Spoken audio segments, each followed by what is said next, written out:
நிமிஷம் தள்ளிடாதீங்க, இது ஒரு முக்கியமான விஷயம். இப்போ பார்த்தீங்கன்னா நெல்லுலாம் வந்து கொண்டைக்கு வர ஸ்டேஜ் வந்துச்சுங்க.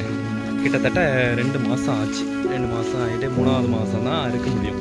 இப்படி அறுத்து கொண்டு போய் போடுற நெல்லை வெறும் 1800 1700ன்னு கேட்பாங்க பாருங்க. அப்போ தான் வெறும் சூடு. ஏன்னா இது எப்பப்போ பார்த்து என்னென்ன மருந்து எல்லாம் அடித்து உள்ளே உரம் பூந்து போட்டு எலி வெட்டுதா உடனே கொண்டு மருந்து போடணும். இந்த மாதிரி பல வேலைகளை செஞ்சும் ஒரு நல்ல ரேட்டுக்கு எடுக்கலை. ஆனால் வேறு பொருட்களாக இருக்கட்டும், பெட்ரோல் விலையாக இருக்கட்டும், டீசல் விலையாக இருக்கட்டும், எண்ணெய் விலையாக இருக்கட்டும், அதெல்லாம் தாறுமாறாக ரேட்டு ஏறிட்டே போகுது வருஷம் வருஷம். அந்த வேலையை சொல்லவே தேவையில்லை, அது பறக்குது.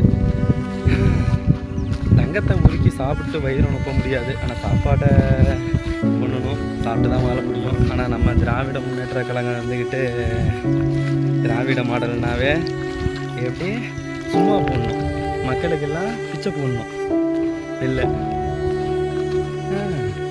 நியாயமான அரசியல் 2026 முடிய போகுது.